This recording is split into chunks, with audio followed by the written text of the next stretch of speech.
Good evening. It's 6 p.m. here in Santa Barbara, and it's time to start the Airport Commission meeting. Mo, will you do us the honor of a roll call? Yes. Good evening, Commissioners. Commissioner Houghton is excused this meeting. Commissioner Miller. Here. Commissioner Bowen. Here. Commissioner Gregg. Commissioner Grabman. Here. Commissioner Maya. Here. And Chair Glazier. Here. And we have a quorum. Director Haster, any changes to the agenda? No changes to the agenda. All right. Well, then in that case, it is duly noted on July 10th, 2025 at 5 p.m. that the Airport Commission Secretary duly posted this agenda on the board at the Airport Administration Building. Do we have any public comment? We do not. Okay.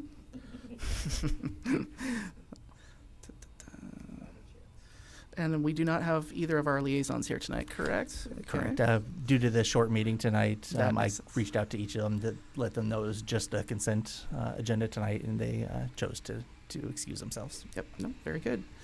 Then in that case, we'll move on to the Airport Director's Report. Thank you, Chair Glazier. Just wanted to start with apologizing for having you here for a very short meeting, but we did have, unfortunately, one time-sensitive item that was on there that does bring some revenue to the airport, so we didn't want to delay that and jeopardize some revenue for the airport. So thank you for being here. Starting it off kind of on a bad note, but I don't know if you have heard, for those of you that have been on the commission for a while, but Henry Thompson passed away. So Henry was the airport director, and forgive me, I don't remember the years. Yeah, so about 4 years, just prior to me coming in with a short stint with Brian DeMore as interim, but very unexpected, 59 years old, and I just thought I'd share that with you. And then moving on to easier issues to talk about. On the dais, you will find information on a training opportunity. It's a virtual training available through the American Association of Airport Executives. If Mo is also going to send out an email, which will have the link so you can click on it and see what the conference agenda is. It's, I want to say it was 3 or 4 hours. It's 3 or 4 hours of virtual training, and it covers everything from grant assurances, airport finance, but then also just the roles of different commissions and boards and all of that. No pressure, but if you're interested in it, the airport would cover the cost of that training. And if we have any commission members that are going to attend, we would have a staff member attended as well, just so if there's any follow-up questions that come out of that, we can answer with knowledge of what was being told at the meeting. So Mo will send out an email, and if you're interested, please follow up. We have the FAA will be updating some of our approach lighting systems out on the airport. Some of their timing does coincide with our existing construction, but there will be some nighttime closures of the main runway. It should not affect runway 15. Through approximately September 9th. It won't be closed every night, and it won't be any work on the weekends, but as we get more information, we will pass it off to all of our stakeholders and tenants when those closures will be. It'll be evening, not affecting any airline flights or any of that, but just wanted to put that out there. And then just a very, very quick update on our work with the noise working group. Unfortunately, our tower manager, Erica, and Jed, who worked very closely with her, both retired. And so we had hoped that we would have a little bit more interaction with the FAA in that group. That's been postponed because I don't even know who is replacing them yet. And then we were looking to bring forward a contract for approach design that will not only help with the noise issues, but also just help for our community flying in, whether that be corporate traffic or our smaller base tenants that have GPS technology installed in their aircraft. We hit a small roadblock in that because it's such specialized work, we can't use our standard city agreement. But I was very pleased our city attorney's office was able to review the agreement provided by the contractor with some small recommendations. I'm very hopeful that we'll be able to move forward fairly quickly on that. It's back in the hands of the provider to review those potential changes. So I'm very hopeful that we'll move forward with that fairly quickly. And Elaborate more on what that is, once that contract is in place? Sure. So basically, the FAA in the past has been who designs approaches for every airport and maintains those approaches. We had looked to the FAA to make some minor amendments, and unfortunately, just with various different things going on, not just with the current administration, but some of it has to do with that and workforce, the number of people they have, things like that. The FAA is reducing the number of approaches that they maintain across the country. And so we've already seen our GPS overlay approach for what basically follows our existing VOR approach, but with a GPS overlay to that. They removed that approach. They're not even maintaining those approaches nationwide anymore. So the tools that we have available for pilots to get in and out of the airport have been getting worse, not better. And so we have the opportunity to work with a consultant who has a letter of agreement with the FAA to be able to design approaches, and they will actually design standalone GPS approaches to both ends of the airport, runway 7 and runway 25, that will hopefully actually we will get minimums better than our previous GPS approaches as well, hopefully very similar to the ILS approach into 7. And we can turn that over to the FAA, and then they can take them over and maintain them. That is not likely right now just due to the workload. So then we will also have an option, and this will come back to the commission for more discussion as we go forward. We're really only looking to move forward with the feasibility and the design of the approaches initially, and then the follow-up will be whether we want to choose to push these forward quickly or try to wait for the FAA to take them on. But the FAA is not likely to want to take those on right now. So if we wish to move forward with them, we actually have the ability to continue to monitor the penetrations into the approach and all of that through this company or others in the future, and have it flight checked and continue to have it published by the FAA, but they don't have the requirement to maintain them on their own, which they're trying to offload some of their approaches currently. And so what that does is it helps us for anybody that has GPS-based technology in the cockpit. They're able to fly these approaches. They will be designed hopefully in such a way that mimics our noise abatement corridors.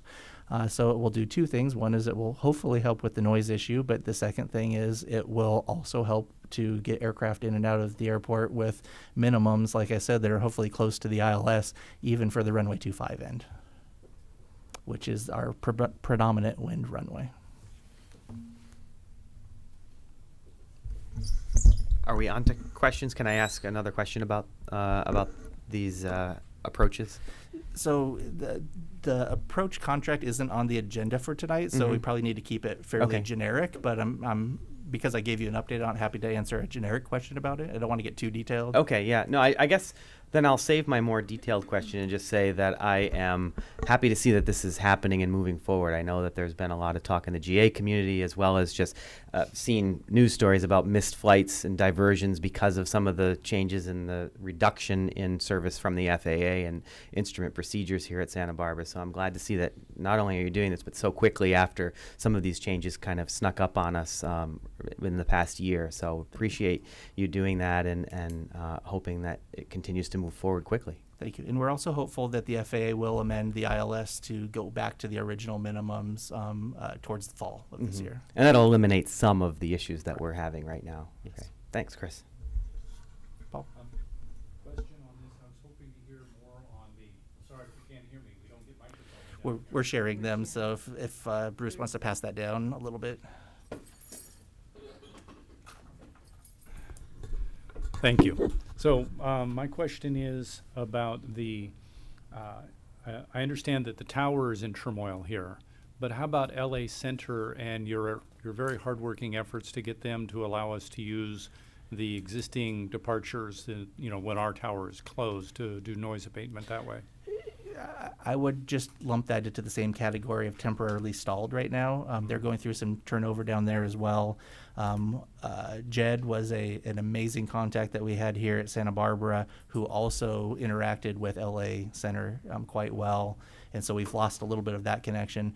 But as a part of the agreement that we will have for these approaches, part of the scope of work is also to help us coordinate those suggested changes with LA Center, because they do interact with that group even for the design of the approaches. So it's unfortunately stalled a little bit, but still definitely hopefully something that can happen still this year.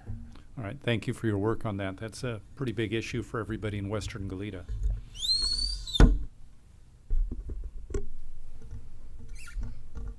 Anything else on that? Anybody else have any other questions? No speaker slips, I take it? All right. Moving on to the consent calendar. And one quick note on this, if you guys will indulge me, if we can talk about items number 7, 8, 9, 10, 12, and 13. I'd like to pull number 11 out due to a conflict of interest that I have. I just ask that we vote on them separately. But does anybody have any questions on the consent calendar? Yes. I guess I had a question. Going through all of them, for above all aviation, I'm a little bit at loss at what we're doing based upon the description that you have there. Usually we have dollar amounts and square feet and term and things like that.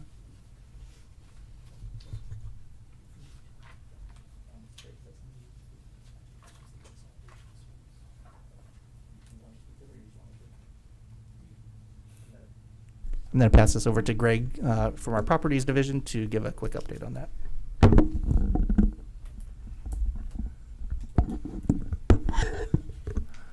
Commission members, I'm filling in for John Feldhans. Thank you. As far as I understand, it's just a consolidation of their lease spaces.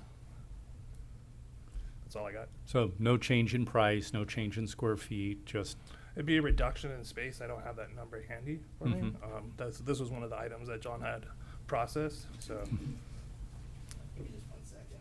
yeah. I don't have the commission memo. I'm clearly not against it. It's just that it's noticeably missing. Right.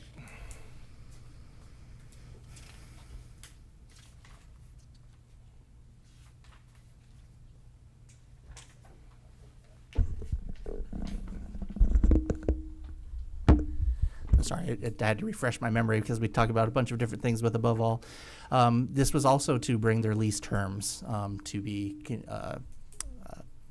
consistent with each other. So as they're looking for their business, some of their lease terms were shorter than their other. So this brings all of their leases combined into a consolidated effort to have one term for all of their leases, so that as we plan for their future, we're not dealing with a bunch of different date targets that are out there. That sounds good. So we're not changing dollar amounts or just adjusting things. Okay, it just stood out because the lack of information compared to all Yeah, the it's other really ones. related to the term. Yeah, thank you for answering that. Any other questions? I just had a question on the summer solstice. Are they going to be building things in that location, or what are they going to be? No, so it's basically just a trailer with some equipment stored in it Oh, okay. throughout the year. It's a very small parking area. Got it. Thank you.